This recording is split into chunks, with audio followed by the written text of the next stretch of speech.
Hi, I'm Curious Vedant, and welcome to season 5 of my podcast. Today, my guest is Angel Lau, who is the Asia coordinator of Open Wing Alliance, a global coalition that works to end the abuse of chickens worldwide. She also co founded Animal Alliance Asia. Hi, Angel. Welcome to my show. Hi, Vedant. Thank you so much for having me. I've been a long-time listener of your show, so I'm really excited to be here today. Even I'm really excited. I've interviewed lots of people from animal organizations before. I've seen that. Yes. Yeah, it's going to be fun. So, Angel, I'm curious to know, what does Open Wing Alliance do? Sure. I'm happy to tell you more about the Open Wing Alliance, or the OWA. So the OWA is initiated by the Humane League, which is a US-based animal protection group. We bring over 80 member organizations around the world together, united in a common goal. That is what you've said before, to end the abuse of chickens worldwide. Vedant, can I ask you, how much do you know about the lives of egg-laying hens? Yeah, a little bit. I know that they live really horribly in battery cages. Exactly, you're right. So every day around the world, billions of chickens suffer from very bad forms of abuse on factory farms. And like you said, they live in these tiny metal cages. Their lives are just not the best. So the Open Wing Alliance was founded to address this suffering, and we influence some of the world's biggest companies to implement animal welfare policies. And specifically, we secure commitments from companies to source only cage-free eggs in their supply chains. So that's, in a nutshell, what the Open Wing Alliance does. That's really nice. I feel super bad for those chickens who have to spend like lots of almost all of their lives in those tiny little cages. I know that they experience so much suffering while they're in cages, and after that, they are most often slaughtered in a very inhumane way as well. So that's another part that not only us, but animal protection groups work on to make sure that animals that are in the supply chain, when they are slaughtered in a more humane way, so they suffer less. But yeah, they are they experience a lot of suffering, egg-laying hens. What do you do? Sure, that's a good question. So a huge part of what I do is I manage relation between Asian members of the coalition. So basically, I support them with whatever they need so they can do their work on the ground. This could be supporting them with knowledge or skills they need, for example, with IT or managing their organization, or if they need certain knowledge about the egg industry. And this can be in the form of webinars, trainings, or summits. I also work with OWA campaign staff to adapt our campaign plans for Asia so that they're more effective and appropriate for groups in this region. That's a really interesting job. And I would really, you must interact with so many people, right? And that's one of the best part of my job, in my opinion, is that I get to meet with and communicate and learn from all these very inspiring groups from like all parts of Asia, in Japan, Korea, in East Asia, and China as well. And then in South Asia, India, Nepal, and in Southeast Asia, like the Philippines, Malaysia, Singapore. It's amazing to see different people, like despite our differences, us uniting in this common goal and overcoming obstacles. It's a very cool part of my work. Yeah, your work sounds super fun. Mhm. What are some of the successes that Open Wing Alliance has had? So in terms of campaign wins, over the years, we have campaigned against some of the world's biggest hotel chains, restaurants, and retailers. For example, we secured K3 commitments from Yum Brands. In case you haven't heard of it, Yum Brands is the world's largest restaurant company, and it owns very famous companies like KFC, Pizza Hut, and Taco Bell. So we have won K3 commitments from these huge companies that one organization, like on their own, couldn't have taken down. And what these victories mean is that millions of chickens will be spared from a lifetime of intensive confinement. And on top of global policies, OWA groups have secured many more regional policies and some legislative victories as well. For example, groups have campaigned their governments to strengthen K3 standards. Another part of success of the Open Ring Alliance is that we have grown into a coalition of 80 plus member groups from just initially we only had 6 groups. So we've grown a lot over the years, and our member groups are all really driven to work strategically and collaboratively with other members. So we are very open to sharing information, insights, and resources. So together we can reach our common goal and reach our bold mission. In which part of Asia does Open Ring Alliance focus on? That's a good question. That's actually something I'm working on right now. So I didn't tell you earlier, but part of my role is also related to recruitment. I'm working on finding out the more high impact areas to focus on in Asia, so we can help more egg-laying hens in the region.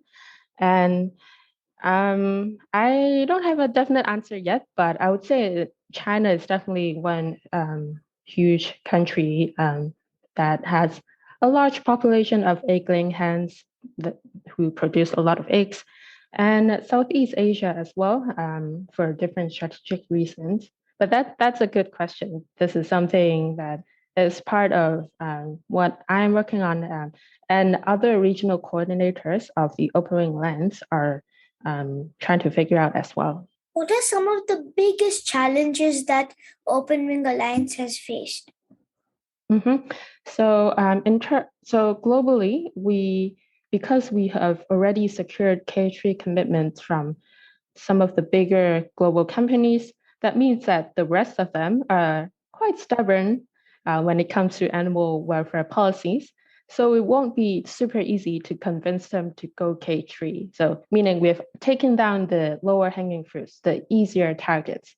The rest are the harder ones to convince.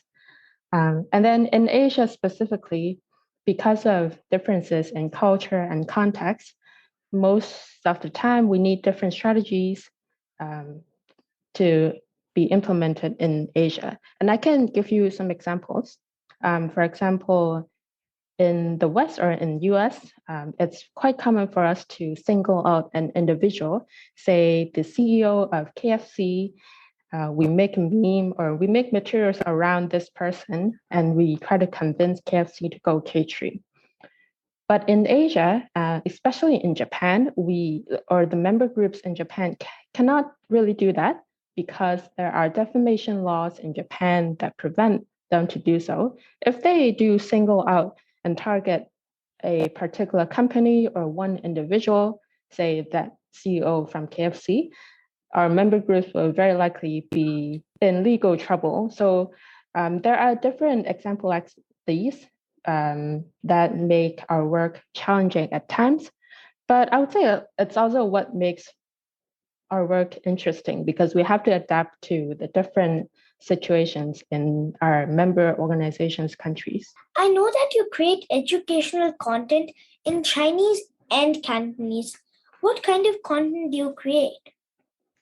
The kind of content I've created has definitely evolved over time. So I went vegan in 2017, and then around 2018, I started to create content about basically the reality of where our food or animal-based food comes from. how factory farming works, etc. And then after a while, I wanted to take a step further to encourage people, especially those who are already practicing a plant-based diet, to also advocate for animals. So I talked about, for example, effective communications and how that can be applied to our work. And then recently, I also explored the relationship between effective altruism and animal advocacy. And I know, Vedant, that some other guests have talked about effective altruism on your podcast. So um, I'm sure that you're not strange or not unfamiliar with this concept. Yeah, no, I know about it. Yeah.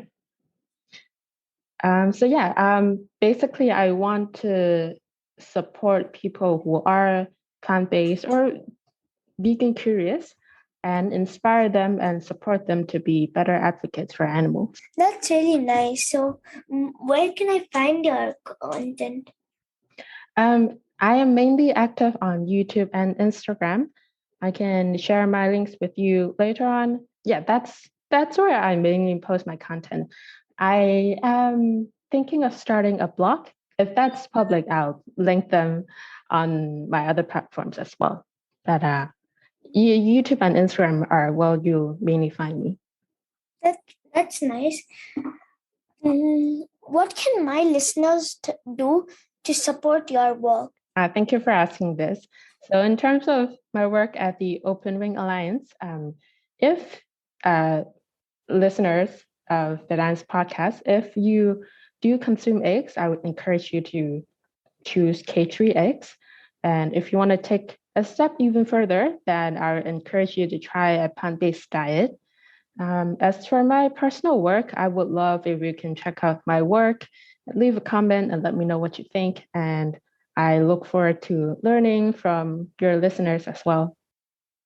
Yep, I let you know. Thank you, Dan. Can you tell me a little about what Animal Alliance Asia does? So, Animal Alliance Asia, or in short, AAA, is a nonprofit that me and my friend Ellie co founded in 2019. Back then, we saw an issue that is, strategies that work in the West don't always work as well in other regions, for example, Asia. So, we saw tactics that are not culturally relevant, that don't take into the consideration of the history of Asia, for example, the issues of colonialism and other socioeconomic issues. So we decided to start Animal Alliance Asia to build a more sustainable, inclusive, and effective animal justice movement in the region. Wow, but why did you leave? That's a good question. It's mainly for mental health reasons. So I when we started the organization in 2019, I was doing that almost full time. Starting an organization isn't easy work, so that was more almost like a full time job, if not more. And I was also doing other work to support myself. I did that until 2021, late 2021, where I basically reached burnout. I couldn't do that anymore. I was tired, unmotivated. There are other symptoms. Basically, I was feeling almost depressed. So I and I did seek help. I seek professional help and decided to take some responsibilities off my shoulder, and then proved to be a good decision for me personally, and I think for the organization as well. What made you choose to do what you do now? What did you want to be as a child? Interesting question.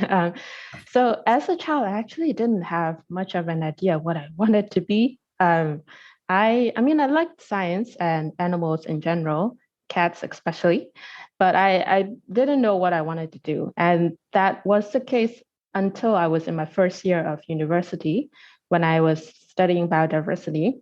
I had no idea. But I think I was really, really lucky because after my first year, like I said, I went vegan and then I started doing animal advocacy.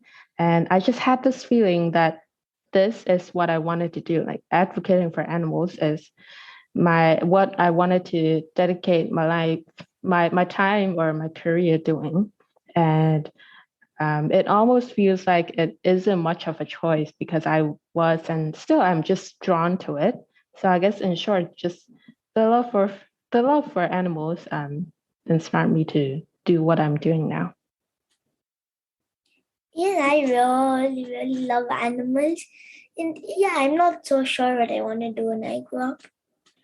And I think that's completely okay and normal. I think um, I think honestly, most of us, even sometimes myself, or like people who are older than me or have more experience, we are just trying to figure it out.